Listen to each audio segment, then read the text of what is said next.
ಈ ಗಿಡದ ಬಗ್ಗೆ ತುಂಬ ಜನರಿಗೆ ಗೊತ್ತಿರ್ಬೋದು, ಗೊತ್ತಿಲ್ಲದೆ ಇರ್ಬೋದು. ಇದೇನು ಸಾವಿರಾರು ರೂಪಾಯಿ ಕೊಟ್ಟು ತಂದು ನೆಡುವಂತಹ ಗಿಡ ಕೂಡ ಅಲ್ಲ. ಆದರೆ ಆಯುರ್ವೇದದಲ್ಲಿ ಸಾವಿರಾರು ವರ್ಷಗಳ ಮುಂಚೆಯೇ ಈ ಗಿಡದ ಮಹತ್ವ ಬಗ್ಗೆ ತುಂಬ ವಿಷಯಗಳನ್ನು ಹೇಳಿದ್ದಾರೆ. ಇದರಲ್ಲಿ ಮುಖ್ಯವಾಗಿ ಕ್ಯಾಲ್ಶಿಯಂ, ಫಾಸ್ಫರಸ್, ವಿಟಮಿನ್ ಸಿ ಇನ್ನು ಮುಂತಾದ ಹಲವಾರು ಅಂಶಗಳು ಇದರಲ್ಲಿ ಇರ್ತದೆ. ಅದರಿಂದಾಗಿ ಇದು ಮುಖ್ಯವಾಗಿ ಮುರಿದಂತಹ ಮೂಳೆಗಳೇನಿರ್ತದೆ ಅದರ ಸಂಯೋಜನೆಗೆ ತುಂಬ ಹೆಲ್ಪ್ ಆಗ್ತದೆ.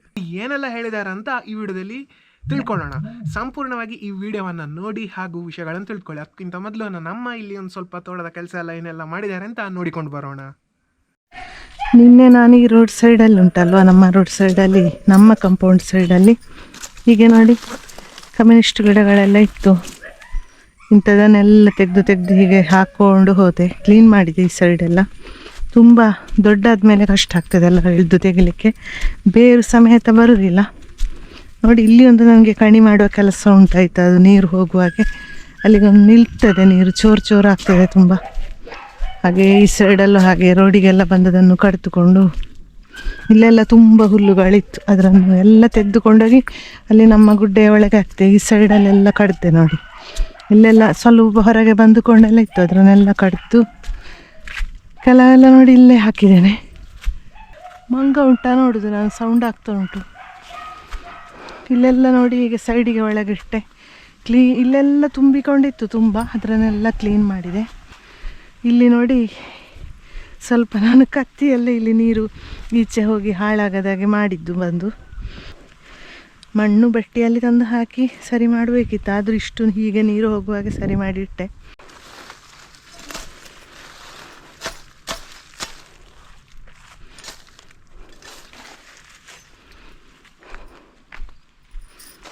ಮೊಬೈಲ್ ಸಹ ತಂದಿದ್ದೇನೆ ಬ್ಯಾಗಲ್ಲಿ, ಕಾಲ್ ಬಂದರೆ ಎಲ್ಲಿಯಾದರೂ ಮಗಂದು ಮತ್ತಂತ, ಇಲ್ಲದಿದ್ದರೆ ತರೋದಿಲ್ಲ ಆಯಿತಾ. ಕಷ್ಟ ಆಗ್ತದೆ ಮಳೆಗೆ ತಂದರೆ ಮೊಬೈಲ್ ಹಾಳಾಗ್ತದೆ. ನಾನದು ಪ್ಲ್ಯಾಸ್ಟಿಕ್ ಕವರಲ್ಲಿ ತಂದಿಲ್ಲ.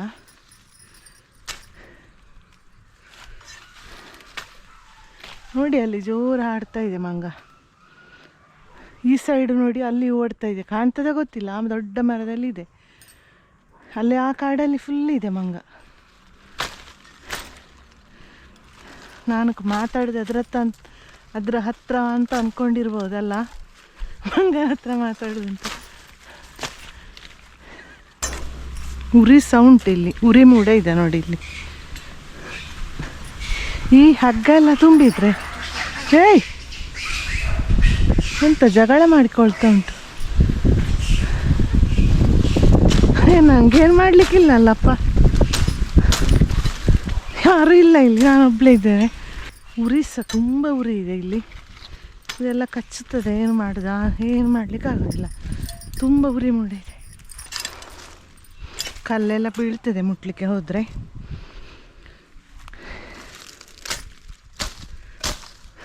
ಎಂತ ಮಂಗ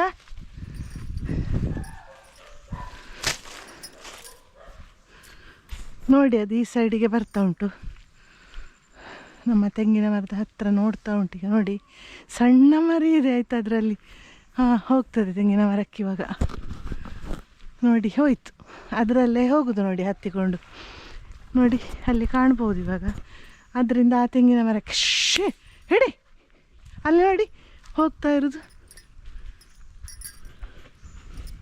ಹಿಡಿ ಡಿ.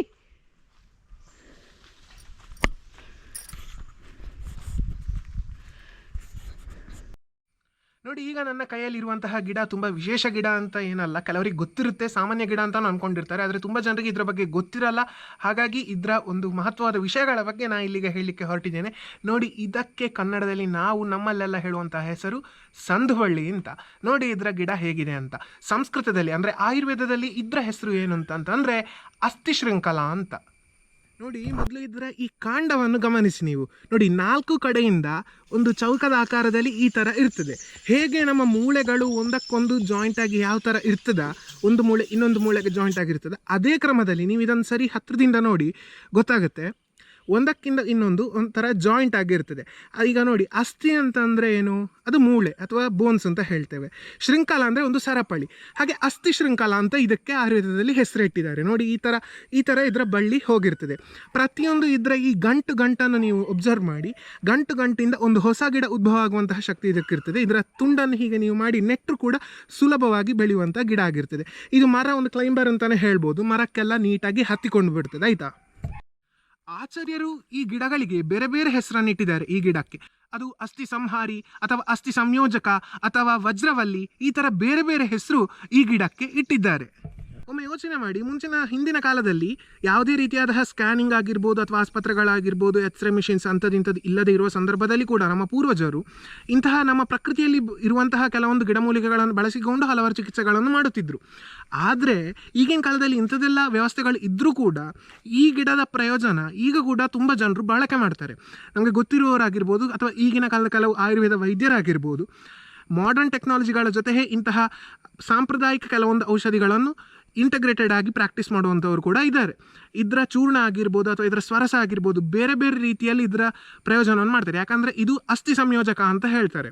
ಮುಖ್ಯವಾಗಿ ನಾವು ನೋಡಲಿಕ್ಕೆ ಹೋದರೆ ಈ ಆಸ್ಟಿಯೋಪೋರೋಸಿಸ್ ಅಥವಾ ಈ ಮೂಳೆಗಳಲ್ಲಿ ಆಗುವಂತಹ ಕೆಲವೊಂದು ಈ ಪೋರ್ಸ್ ಅಥವಾ ಸಣ್ಣ ಸಣ್ಣ ತೂತು ಬೀಳುವಂತಹ ಕೆಲವು ಸಮಸ್ಯೆಗಳಿರ್ತದೆ, ಅಥವಾ ಕ್ಯಾಲ್ಸಿಯಂ ಡಿಫಿಷಿಯನ್ಸಿಯಿಂದ ಆಗಿರ್ಬೋದು ಅಥವಾ ಇನ್ನಿತರ ಕಾರಣಗಳಿಂದ ಆಗಿರುವಂತಹ ಸಮಸ್ಯೆ ಆಗಿರ್ಬೋದು, ಅಂಥದಕ್ಕೆಲ್ಲ ಇಂಥದ್ರ ಸೇವನೆಯಿಂದಾಗಿ ತುಂಬ ಹೆಲ್ಪ್ ಆಗ್ತದೆ. ಮುಖ್ಯವಾಗಿ ಫ್ರ್ಯಾಕ್ಚರ್ ಕೇಸಸ್ಸಲ್ಲೆಲ್ಲ ಬೋನ್ ಮುರಿತ ಅಥವಾ ಫ್ರ್ಯಾಕ್ಚರ್ ಆಗಿರುವಂತಹ ಸಂದರ್ಭಗಳಲ್ಲಿ ಹೀಲಿಂಗ್ ಆಗಲಿಕ್ಕೆ ಅಥವಾ ಬೇಗ ಬೋನ್ಸ್ ಕ್ರ್ಯಾಕ್ ಆಗಿರುವುದು ಫ್ಯೂಷನ್ ಆಗಲಿಕ್ಕೋಸ್ಕರ ಅದರ ಹೆಲ್ಪ್ ಮಾಡಲಿಕ್ಕೆ, ಅದನ್ನು ಜಾಯಿನ್ ಮಾಡಲಿಕ್ಕೆ ಇದು ತುಂಬ ಹೆಲ್ಪ್ ಮಾಡ್ತದೆ. ಅದಕ್ಕೋಸ್ಕರ ಇದರ ಹೆಸರು ಅಸ್ಥಿ ಶೃಂಖಲ ಅಂತ. ಇದರಲ್ಲಿ ಮುಖ್ಯವಾಗಿ ಕ್ಯಾಲ್ಶಿಯಂ, ಫಾಸ್ಫರಸ್, ವಿಟಮಿನ್ ಸಿ ಇನ್ನು ಮುಂತಾದ ಹಲವಾರು ಅಂಶಗಳು ಇದರಲ್ಲಿ ಇರ್ತದೆ. ಅದರಿಂದಾಗಿ ಇದು ಮುಖ್ಯವಾಗಿ ಮುರಿದಂತಹ ಮೂಳೆಗಳೇನಿರ್ತದೆ ಅದರ ಸಂಯೋಜನೆಗೆ ತುಂಬ ಹೆಲ್ಪ್ ಆಗ್ತದೆ. ಪುನರ್ನಿರ್ಮಾಣದ ಸಂಕೇತ ಅಂತ ಕೂಡ ಹೇಳ್ಬೋದು. ಯಾಕೋತುಂಟ, ಇದರ ಈ ಕಾಂಡವನ್ನು ಈ ಥರ ತುಂಡು ಮಾಡಿಬಿಟ್ಟು ಪ್ರತಿಯೊಂದು ಈ ಗಂಟಲ್ಲಿ ಕೂಡ ಹೊಸ ಗಿಡ ಬರುವಂತಹ ಒಂದು ಇದು ಅಂಶ ಇರ್ತದೆ. ಹಾಗಾಗಿ ಇದನ್ನು ನೆಟ್ಟರೆ ಪುನಃ ಹೊಸ ಗಿಡ ಬರ್ತದೆ. ಅದೇ ಕ್ರಮದಲ್ಲಿ ನಮ್ಮ ಮೂಳೆಗಳಿಗೂ ಕೂಡ ಇದರ ಸೇವನೆಯಿಂದಾಗಿ ಅದರ ಪುನರ್ನಿರ್ಮಾಣ ಅಥವಾ ಅದರದ್ದು ಬೆಳವಣಿಗೆಗೆ ತುಂಬ ಹೆಲ್ಪ್ ಆಗ್ತದೆ ಅಂತ ಹೇಳ್ಬೋದು. ಹಾಗಾದರೆ ಇದು ಔಷಧಿ ಮಾತ್ರವಾ? ಔಷಧಿ ಮಾತ್ರ ಅಲ್ಲ, ಆಹಾರ ಕೂಡ ಹೌದು. ತುಂಬ ಜನ ಕೆಲವಾರು ರಾಜ್ಯಗಳಲ್ಲಿ, ಈ ನಮ್ಮ ಸೌತ್ ಇಂಡಿಯಾದ ರೀಜನಲ್ಲೆಲ್ಲ ತುಂಬ ಜನ ಇದರ ಬಳಕೆ ಚಟ್ನಿ ಮಾಡೋದಾಗಿರ್ಬೋದು ಅಥವಾ ಇದರ ಹುಡಿ ಮಾಡಿ ಸೇವನೆ ಮಾಡೋದಾಗಿರ್ಬೋದು ಅಥವಾ ಇದರ ಸ್ವರಸ ಪಲ್ಯ ಮಾಡಿ ತಗೊಳ್ತಾರೆ. ಈ ಥರ ಬೇರೆ ಬೇರೆ ರೀತಿಯಾದಂತಹ ಅಡುಗೆಗಳಲ್ಲಿ ಕೂಡ ಇದರ ಬಳಕೆ ಆಗ್ತದೆ. ಅಷ್ಟೇ ಅಲ್ಲದೆ ನೀವು ಈಗಿನ ಕಾಲದಲ್ಲಿ ಕೆಲವರು ಇನ್ಸ್ಟಾಗ್ರಾಮ್ ಯೂಸ್ ಮಾಡುವವರು ನೋಡಿರ್ಬೋದು, ಕೆಲವೊಂದು ಆರ್ಗ್ಯಾನಿಕ್ ನೂಡಲ್ಸ್, ಪಾಸ್ತಾ ಅಂತೆಲ್ಲ ಅಡ್ವರ್ಟೈಸ್ಮೆಂಟ್ ಬರುತ್ತೆ. ಅದರಲ್ಲಿ ಇದರ ಚೂರ್ಣವನ್ನು, ಇದರ ಹುಡಿಯನ್ನು ಬಳಕೆ ಮಾಡಿ ಸೇಲ್ ಮಾಡ್ತಾರೆ. ಹಾಗೆ ಈ ರೀತಿ ನಮ್ಮ ಸುತ್ತಮುತ್ತಲೇ, ನಮ್ಮ ತೋಟದಲ್ಲಾಗಿರ್ಬೋದು ಅಥವಾ ನಮ್ಮ ಸುತ್ತಮುತ್ತಲಿನ ಜಾಗದಲ್ಲಾಗಿರ್ಬೋದು ಹಲವಾರು ಆಯುರ್ವೇದಿ ಅಥವಾ ಔಷಧಿಯ ಗಿಡಗಳು ಇರ್ತದೆ. ಆದರೆ ಇದರ ಅರಿವು ತುಂಬ ಜನರಿಗೆ ಕಮ್ಮಿ ಆಗಿರ್ತದೆ ಅಥವಾ ಇದನ್ನು ತುಂಬ ಸಸಾರ ಮಾಡಿಬಿಡ್ತಾರೆ, ಏನು ಪ್ರಯೋಜನಕ್ಕಿಲ್ಲ ಅಂತ. ಹಾಗಲ್ಲ, ಇಂತಹ ಗಿಡಗಳ ಮೇಲೆ ಹಲವಾರು ಸಂಶೋಧನೆಗಳು ಕೂಡ ಆಗಿವೆ. ತುಂಬ ಎನಿಮಲ್ ಸ್ಟಡೀಸಲ್ಲಿ ಕೂಡ ಇದರದ್ದು ನೀವು ತುಂಬ ಸ್ಟಡೀಸ್ ನೋಡ್ಬೋದು ಇಂಟರ್ನೆಟ್ಟಲ್ಲಿ. ಇದರ ಬಳಕೆಯಿಂದ ಈ ಎನಿಮಲ್ ಸ್ಟಡೀಸಲ್ಲೆಲ್ಲ ತುಂಬ ಆಸ್ಟಿಯೋಪೋರಿಸಿಸ್ ಕೇಸಸ್ ಎಲ್ಲ ರೀಜನ್ರೇಷನ್ ಆಗುವಂತಹ ಹಲವಾರು ಸ್ಟಡೀಸ್ ಆಗಿವೆ. ಅಷ್ಟೇ ಅಲ್ಲದೆ ಇದನ್ನು ಇವಾಗ ಕೂಡ ಆಯುರ್ವೇದ ವೈದ್ಯರು ಅವರವರ ಪ್ರಾಕ್ಟೀಸಲ್ಲಿ ಇದನ್ನು ಬಳಕೆ ಮಾಡ್ತಾರೆ. ಬಸ್ತಿ ಕರ್ಮದಲ್ಲಾಗಿರ್ಬೋದು, ಇನ್ನು ಕೆಲವೊಂದು ಮೆಡಿಸಿನ್ ತಯಾರಿಕೆಗಳಲ್ಲಾಗಿರ್ಬೋದು ಈ ಅಸ್ಥಿ ಶೃಂಖಲವನ್ನು ಬಳಕೆ ಮಾಡೋದು ಈಗಿನ ಕಾಲದಲ್ಲೂ ಕಾಣಲಿಕ್ಕೆ ಸಿಗ್ತದೆ. ಹಾಗಾಗಿ ನಿಮ್ಮ ಸುತ್ತಮುತ್ತಲಿರುವ ಗಿಡಗಳನ್ನು ಬೆಳೆಸೋದರ ಜೊತೆಗೆ ಆ ಗಿಡದ ನಾಲೆಜನ್ನು ಕೂಡ ಅಥವಾ ಗಿಡದ ವಿಚಾರಗಳನ್ನು ಕೂಡ ಅರಿದು ಇಟ್ಟುಕೊಳ್ಳುವುದರಿಂದಾಗಿ ಈ ಗಿಡ ಅಥವಾ ಇಂತಹ ಗಿಡಗಳೆಲ್ಲ ಅಳಿದು ಹೋಗದಾಗೆ ನೋಡಿಕೊಳ್ಳುವುದು ನಮ್ಮೆಲ್ಲರ ಒಂದು ಕೆಲಸ ಆಗಿರ್ತದೆ. ಅದನ್ನೆಲ್ಲ ಜಾಗೃತಿಯಲ್ಲಿ ನೋಡಿಟ್ಟುಕೊಳ್ಳುವುದು ಕೂಡ ನಮ್ಮ ಒಂದು ಕರ್ತವ್ಯವಾಗಿರ್ತದೆ. ಅಷ್ಟು ಮಾತ್ರ ಅಲ್ಲ, ನಂಗೊಂದು ನಿಮ್ಮ ಹತ್ರವೇ ಕೇಳಲಿಕ್ಕೆ ಇತ್ತು, ಎಷ್ಟು ಜನರೆಲ್ಲ ಈ ಗಿಡವನ್ನು ನೋಡಿದ್ದೀರಾ ಅಥವಾ ಈ ಗಿಡದ ಬಗ್ಗೆ ನಿಮಗೆ ವಿಷಯಗಳು ತಿಳಿದಿತ್ತು ಅಥವಾ ಈ ಗಿಡ ಬೇರೆ ಇನ್ನೇನಕ್ಕೆಲ್ಲ ಉಪಯೋಗ ಆಗ್ತದೆ ಅಥವಾ ಇನ್ಯಾವುದಾದ್ರೂ ಆಹಾರ ಪದಾರ್ಥಗಳಲ್ಲಿ ಇದನ್ನೆಲ್ಲ ಬಳಕೆ ಮಾಡ್ತಾರಾ? ಇಂತಹ ವಿಷಯಗಳನ್ನೆಲ್ಲ ಕಮೆಂಟಲ್ಲಿ ತಿಳಿಸಿ. ಅಥವಾ ಕಮೆಂಟಲ್ಲಿ ಪ್ರಶ್ನೆ ಇದ್ದರೆ ಕೇಳಿ. ಇಂತಹ ಗಿಡ ಆಗಿರ್ಬೋದು, ಇನ್ನಿತರ ಬೇರೆ ಯಾವುದಾದ್ರು ಮದ್ದಿನ ಗಿಡದ ವಿಷಯ ಆಗಿರ್ಬೋದು ಅಥವಾ ಆಯುರ್ವೇದಿಯ ಸಸ್ಯಗಳಾಗಿರ್ಬೋದು, ಇದ್ರ ಬಗ್ಗೆ ಎಲ್ಲ ನಿಮ್ಮ ಮನೆಯಲ್ಲಿ ಯಾವುದೆಲ್ಲ ಇದೆ ಅಂತಹ ವಿಷಯ ಎಲ್ಲ ಏನಾದರೂ ಇದ್ದರೆ ಕಮೆಂಟಲ್ಲಿ ತಿಳಿಸಿ. ನಾನಿದು ಫ್ರ್ಯಾಕ್ಚರನ್ನೆಲ್ಲ ಹೀಲ್ ಮಾಡ್ತದೆ ಅಂತ ಹೇಳಿದ ತಕ್ಷಣ ನೀವು ನಿಮ್ಮಲ್ಲಿ ಯಾರಲ್ಲಿ ಆದ್ರೀಗ ಬಿದ್ದು ಕೈಕಾಲು ಮುರಿದ್ರೆ ಮನೆಯಲ್ಲೇ ಕೂತು ಈ ಗಿಡದಿಂದಾಗಿ ಅದೆಲ್ಲ ಗುಣ ಆಗ್ತದೆ ಅಂತ ಅಂದ್ಕೊಳ್ಬೇಡಿ. ಇದು ಆ ಥರ ವಿಷಯಕ್ಕಿರುವುದಲ್ಲ. ನಿಮ್ಮ ಹತ್ತಿರದ ಆಸ್ಪತ್ರೆಗಳಿಗೆ ಹೋಗಿ ಸರಿಯಾದ ಚಿಕಿತ್ಸೆಗಳನ್ನು ಪಡೆದುಕೊಳ್ಳಿ. ಆದರೆ ನೋಡಿ, ಇಂಥದ್ರದ್ದು ಪಲ್ಯ ಆಗಿರ್ಬೋದು ಅಥವಾ ಚಟ್ನಿ ಆಗಿರ್ಬೋದು ಅಂಥದ್ದೆಲ್ಲ ಮಾಡೋದ್ರಿಂದಾಗಿ ಹೇಗೆ ಮಾಡೋದು ಅಂತ ಫಸ್ಟ್ ತಿಳಿದುಕೊಳ್ಳಿ. ನಾನೀಗ ಅದನ್ನೆಲ್ಲ ಈ ವಿಡಿಯೋದಲ್ಲಿ ಹೇಳ್ತಿಲ್ಲ. ಅಂಥದ್ದನ್ನೆಲ್ಲ ಮಾಡೋದ್ರಿಂದಾಗಿ ಇದರ ಸರಿಯಾದ ಬಳಕೆ ಆಗ್ತದೆ. ನಿಮ್ಮ ಏನು ಬಾಕಿ ಇರುವ ಚಿಕಿತ್ಸೆಗಳು ನಡೀತಾ ಇರ್ತದೆ, ಅದ್ರ ಜೊತೆಗೆ ಇಂತಹ ಆಹಾರ ಔಷಧಿಗಳನ್ನು ತಗೊಳ್ಳೋದ್ರಿಂದಾಗಿ ಬೇಗನೆ ಈ ಒಂದು ಬೋನ್ ರೀಜನರೇಷನ್ ಆಗಿರ್ಬೋದು ಅಥವಾ ಈ ಫ್ರ್ಯಾಕ್ಚರ್ಸ್ ಗುಣಮುಖವಾಗುವಂತಹದ್ದು ಅಂಥದ್ದೆಲ್ಲ ಬೇಗನೆ ಆಗೋದಕ್ಕೆ ಸಹಾಯವಾಗ್ತದೆ ಅಂತ ಇಲ್ಲಿ ಹೇಳಲಿಕ್ಕೆ ನಾನು ಇಚ್ಛಿಸ್ತೇನೆ. ಸರಿ, ಇದನ್ನೆಲ್ಲ ಹೇಳಲಿಕ್ಕೆ ನೀವು ಯಾರಪ್ಪ ಅಂತ ನೀವು ಕೇಳಲಿಕ್ಕೆ ಗೊತ್ತಿಲ್ಲದವರಿಗಾದರೆ ನಾನು ಕೂಡ ಒಬ್ಬ ಆಯುರ್ವೇದ ವೈದ್ಯ. ನಾನು ಡಾಕ್ಟರ್ ಆದಿತ್ಯನಾರಾಯಣ ಭಟ್, ಕ್ಷೇಮ ಚಿಕಿತ್ಸಾಲಯ ಅಂತ ಸರ್ವೆಯಲ್ಲಿ ನಡೆಸ್ತಿದ್ದೇನೆ.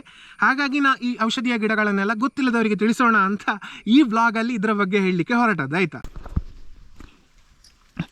ಈಗ ಈ ಸೈಡಿಂದ ನೋಡಿ ಇಲ್ಲಿ ತನಕನೂ ಆಯಿತು ನೋಡಿ, ಹೊರಗೆ ರೋಡಿಗೆ ಏನು ಬಗ್ಗಿಕೊಂಡಿಲ್ಲ ಇವಾಗ. ಇಲ್ಲೊಂದು ಹುಲ್ಲುಂಟು ಈ ಸೈಡಲ್ಲಿ, ಇಲ್ಲಿ ಸೈಡ್ ಕೊಡಲಿಕ್ಕೆಲ್ಲ ಆಗೋದಿಲ್ಲ, ಇದನ್ನೆಲ್ಲ ತೆಗಿಬೇಕಾಗ್ತದೆ. ಟರ್ನು ನೋಡಿ, ಇಲ್ಲಿ ಬರುವಾಗ ಹಾರ್ನ್ ಸಹ ಹಾಕದಿದ್ದರೆ ಹಾರ್ನ್ ಹಾಕಿಕೊಂಡೇ ಬರಬೇಕು. ಅಷ್ಟು ಸ್ಪೀಡಲ್ಲಿ ಗಾಡಿ ಬರೋದಿಲ್ಲ ಅಂತ ಒಟ್ಟು ಬಂದರೆ ಎಲ್ಲರೂ ಹಾಗೆ ಬರ್ತಾರೆ ಹಾರ್ನ್ ಹಾಕದೆ. ಮುಳ್ಳಿದೆ, ನಾಚಿಗೆ ಮುಳ್ಳು ಅದರಲ್ಲಿ. ಈ ಹುಲ್ಲು ತೆಗೆಯದಿದ್ದರೆ ಹೂ ತುಂಬಿ ಮತ್ತು ರೋಡ್ ಸೈಡ್ ಫುಲ್ ಅದೇ ಆಗ್ತದೆ.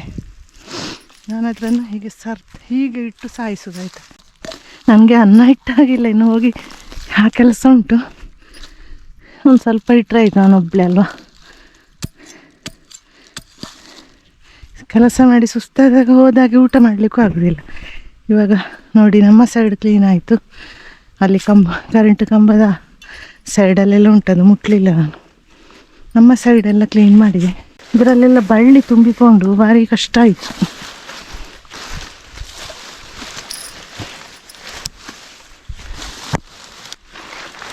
ಮೇಗೆ ತಕ್ಕೊಂಡೋಗ್ಲಿಕ್ಕೆ ಪ್ರಯತ್ನ ಪಟ್ಟೆ, ಬಂತು. ಇಲ್ಲಿ ನನ್ನ ಮೊಬೈಲು ಇದೆಲ್ಲ ಇಲ್ಲಿ ಇಟ್ಟದ್ದು ಇಲ್ಲೇ ಉಂಟು ನೋಡಿ. ಇಷ್ಟೊತ್ತು ಮಳೆ ಬರಲಿಲ್ಲ. ಕ್ಲೀನ್ ಕಾಣ್ತದಲ್ಲ ಇವಾಗ. ಇದ್ರನ್ನು ನೋಡಿ ಕಡಿಬೇಕಾಗ್ತದೆ, ಒಳಗಿಂದ ಕಡಿಬೇಕಷ್ಟೇ. ಇವಾಗ ರೋಡ್ ಸೈಡ್ ಆಯಿತು. ಅದೀಗ ಅವತ್ತು ಕಡ್ದದ್ದೆ ಚಿಗುರಿದೆ, ಇನ್ನೀಗ ಅದು ಸ್ವಲ್ಪ ದೊಡ್ಡ ಆದ ಹಾಗೆ ರೋಡಿಗೆ ಬಗ್ಗಿ ಬಿಡ್ತದೆ. ಅದಕ್ಕೋಸ್ಕರ ನಾನು ಅದು ವಾಪಸ್ ಚಿಗುರಿದ್ದನ್ನು ಸಹ ಕಡ್ದದ್ದು. ಈಗ ಈ ಜಾಗ ನೋಡಿ ಎಷ್ಟು ಕ್ಲೀನ್ ಕಾಣ್ತದೆ. ನಮ್ಮಲ್ಲಿಗೆ ಬರುವ ರೋಡು ನೋಡಿ, ನಮ್ಮ ಸೈಡಿಂದೆಲ್ಲ ಕ್ಲೀನ್ ಮಾಡಿದ್ದೇನೆ. ಹಾಗಾದರೆ ಈ ವ್ಲಾಗನ್ನು ಇಲ್ಲಿಗೆ ಮುಗಿಸ್ತೇವೆ. ತುಂಬ ಇನ್ಫಾರ್ಮೇಟಿವ್ ವಿಡಿಯೋ ಆಗಿತ್ತು ಅಂತ ಅಂದ್ಕೊಂಡಿದ್ದೇನೆ. ನಿಮಗೆ ಏನಾದರೂ ಈ ಥರ ಬೇರೆ ಆಯುರ್ವೇದ ಗಿಡಗಳ ಬಗ್ಗೆ ಗೊತ್ತಿದ್ದರೆ ಕಮೆಂಟಲ್ಲಿ ತಿಳಿಸಿ. ಹಾಗೂ ಮುಂದಿನ ವಿಡಿಯೋದಲ್ಲಿ ಅದರ ಬಗ್ಗೆ ಎಲ್ಲ ನಾವು ಮಾತಾಡೋಣ. ಹಾಗೆ ಇಷ್ಟು ಹೇಳ್ತಾ ಈ ವ್ಲಾಗನ್ನು ಇಲ್ಲಿಗೆ ಮುಗಿಸ್ತೇನೆ. ವಿಡಿಯೋ ಇಷ್ಟ ಆಗಿದ್ದರೆ ಲೈಕ್ ಮಾಡಿ, ಶೇರ್ ಮಾಡಿ, ಕಮೆಂಟ್ ಮಾಡಿ, ಹಾಗೂ ಚಾನಲ್ಗೆ ಸಬ್ಸ್ಕ್ರೈಬ್ ಆಗೋದನ್ನು ಮಾತ್ರ ಮರಿಬೇಡಿ. ಹತ್ತಿರದಲ್ಲಿರೋ ಬೆಲ್ ಐಕಾನನ್ನು ಕ್ಲಿಕ್ ಮಾಡಿ. ನೆಕ್ಸ್ಟ್ ವಿಡಿಯೋದಲ್ಲಿ ಸಿಗುವ. ಅಲ್ಲಿಯವರೆಗೂ ಟೇಕ್ ಕೇರ್. ಬಾಯ್.